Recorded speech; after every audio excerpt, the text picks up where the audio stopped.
et que votre maison devienne un lieu de sécurité, un endroit où vous êtes dans la paix, un endroit où vous vivez en communion avec le Seigneur. Je vous exhorte et je vous demande à suivre ces enseignements que nous allons donner ici à partir de lundi jusqu'au dimanche de la semaine prochaine. Nous allons être ici tous les soirs à partir de 21h juste sur YouTube.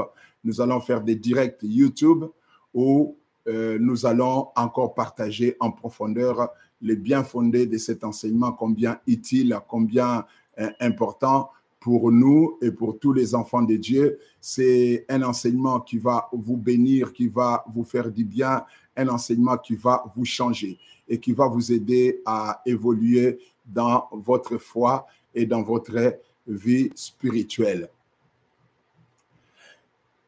Je vous dirai aujourd'hui que depuis les temps anciens, l'humanité, c'est-à-dire quand je parle de l'humanité, je parle de la race humaine, a toujours cherché des sanctuaires, des lieux où elle pouvait se sentir en sécurité, des lieux où elle pouvait se sentir en sécurité spirituelle, des lieux où elle pouvait se sentir proche de Dieu, des lieux où elle pouvait se sentir en communion avec Dieu. Pour les Israélites, qui étaient d'abord errants à l'époque d'Abraham, d'Isaac et de Jacob, ces lieux de rencontre étaient la tente d'assignation, qui est un espace dédié au milieu de leur camp où Moïse parlait à Dieu. Et vous pouvez le vérifier dans Exode chapitre 33, versets 7 à 11, ce qu'on appelle les tabernacles. Plus tard, ce fut le temple de Jérusalem, une splendide construction où la présence de Dieu résidait. C'était construit par Salomon et sous l'intention ou la vision du roi David qui voulait construire un temple pour l'Éternel. Mais avec le Nouveau Testament, c'est-à-dire dans la Nouvelle Alliance dans laquelle nous nous trouvons, un renversement se produit. Paul nous rappelle dans 1 Corinthiens chapitre 6 verset 19 que votre corps est le temple du Saint-Esprit. Si donc nos corps sont devenus, comme Paul l'a dit, des temples, qu'en est-il de nos maisons? De nos maisons qui sont des extensions matérielles de nous-mêmes, parce que ta maison est une extension matérielle de toi-même. Un homme de Dieu dans l'histoire de l'Église qui s'appelait Charles Spurgeon, un prédicateur renommé du 19e siècle, disait: un bon caractère, lorsqu'il est bien établi, est inaltérable par la société. Si on applique ces concepts à notre espace de vie, nos maisons deviennent le reflet de notre caractère spirituel. Un sanctuaire où nos valeurs, nos croyances et notre foi sont manifestées dans cet endroit. Il est fascinant de noter que dans la Bible, le mot hébreu pour paix, shalom, signifie bien plus que l'absence de conflits. Parce que les gens pensent que la paix, c'est d'abord l'absence de conflits. Tandis que, comme nous l'avons vu, la paix, ce n'est pas seulement l'absence de conflits. La paix a aussi d'autres dimensions de la paix. Vous pouvez ne pas être en conflit et vous n'avez pas la paix. C'est-à-dire, vous n'êtes pas en conflit avec quelqu'un, vous n'êtes pas en conflit avec votre environnement, tout va bien dans votre vie, dans vos relations, mais vous n'avez pas la paix en vous. Ce qui revient à dire que lorsque nous disons shalom, qui veut dire la paix soit avec vous ou la paix de Dieu soit au milieu de vous, cela ne se résume pas qu'à l'absence de conflit. Vous pouvez ne pas être en conflit, mais il y a d'autres choses sur le plan spirituel qui peuvent créer certains troubles au sein de votre vie sans pour autant que vous ayez des conflits dans votre vie réelle ou dans la dimension empirique de votre vie. D'où les termes shalom est plus que même l'absence de conflit. C'est plus que l'absence de l'adversité. C'est au-delà même de conflits que nous avons dans le monde. Parce que la paix est quelque chose qui émane de Dieu et qui a une utilité extraordinaire dans nos propres vies, même lorsque nous ne sommes pas dans des zones de conflit où nous ne sommes pas en guerre ou en adversité contre certaines personnes. Ta maison, c'est une extension matérielle de toi-même. Donc, il y a des gens qui pourront dire que non, je suis le temple de Dieu et le fait que je sois déjà le temple de Dieu est suffisant et que ma maison peut être n'importe quoi et cela ne va créer aucun problème. Non. La Bible dit, lorsque vous entrez quelque part, lorsque Jésus envoyait ses disciples, il disait que votre paix soit dans cet endroit. Donc, si nous appliquons ces concepts à notre espace de vie, c'est-à-dire les concepts de la maison de Dieu, nos maisons deviennent le reflet de notre caractère spirituel, de notre vie spirituelle. Nos maisons deviennent des sanctuaires où nos valeurs, nos croyances et notre foi sont manifestées. J'ai l'habitude de dire que l'endroit où nous sommes vraiment nous-mêmes, c'est nos maisons. Lorsque je sors de ma maison, je perds une partie du vrai moi.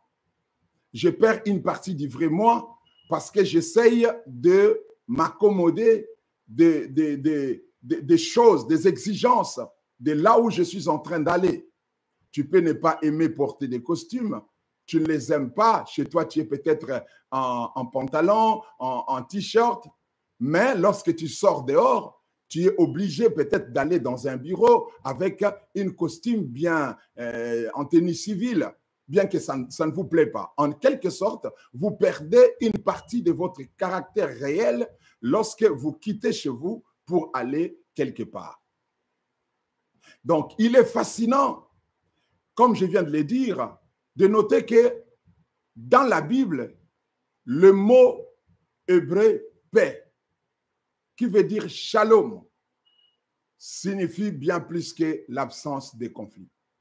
Il évoque la plénitude. Le mot paix évoque la plénitude, évoque la complétude, évoque l'harmonie. Dans un monde souvent tumultueux, notre maison peut devenir un lieu de shalom, un havre où les ciels touchent la terre, un lieu où il y a des connexions entre les ciels et la terre.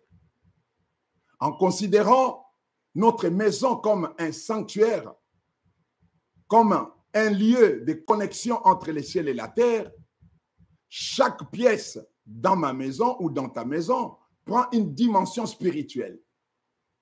La cuisine devient un lieu de communion, rappelant la scène du Seigneur.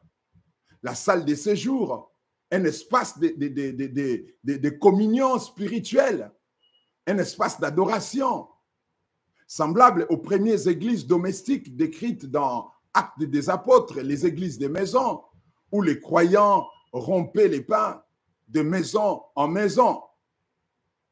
Les chambres à coucher peuvent se transformer à des lieux de repos et de réflexion, rappelant le psaume chapitre 4, verset 8 qui dit « En paix, je me couche et aussitôt je m'endors, car c'est toi, Seigneur, qui me donne de vivre en sécurité. » Ça, c'est quand votre maison se transforme à un sanctuaire. Tozer, un autre grand homme de foi, a déclaré que nous portons notre sanctuaire avec nous. Nous portons notre sanctuaire avec nous.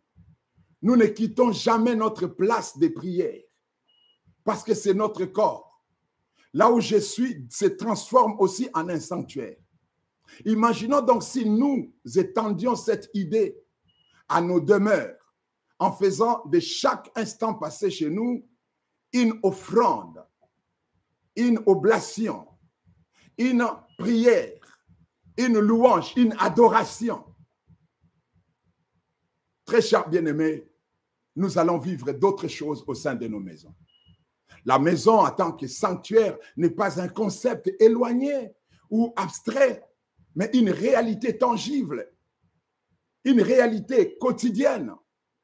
Elle nous rappelle que le divin n'est pas confiné aux églises ou aux cathédrales, à des lieux de prière collectives, mais est présent dans le moment le plus ordinaire de notre vie. Et c'est ce que nous considérons comme étant le moment le plus ordinaire, c'est lorsque nous sommes chez nous à la maison. En reconnaissant les sacrés dans l'ordinaire, nous vivons chaque jour en communion profonde avec les créateurs, rendant ainsi gloire à Dieu dans le moindre détail, de notre vie existentielle. C'est pour cela que je vous exhorte, si vous voulez bien, de vous joindre à nous à partir de lundi jusqu'au samedi de la semaine prochaine, tous les jours, à partir de 21h juste, nous aurons 30 minutes de partage, d'enseignement pour étudier, comprendre, expérimenter par la prière quand votre maison se transforme en sanctuaire. Voici ce qui arrive quand votre maison se transforme en sanctuaire. Que Dieu vous bénisse, que la grâce du Seigneur soit sur vous. Veuillez partager cette vidéo à vos amis, à vos frères, à vos collègues. C'était pour vous annoncer qu'à partir de lundi, nous serons en direct sur YouTube pour partager ces messages. Faites une large diffusion, veuillez liker et veuillez vous abonner à notre chaîne pour qu'à chaque fois que nous nous connectons, vous ne puissiez pas manquer notre service. Dans quelques minutes, déjà il est 22h juste, nous commençons notre prière gagnante avec notre plateforme de prière, de la prière gagnante. Que Dieu vous bénisse et que la grâce du Seigneur soit sur vous. C'est votre ami, votre frère, votre pasteur, le maître Abraham Chrétien, Mbwele Sekatanga. Que le Seigneur vous bénisse. Bye bye.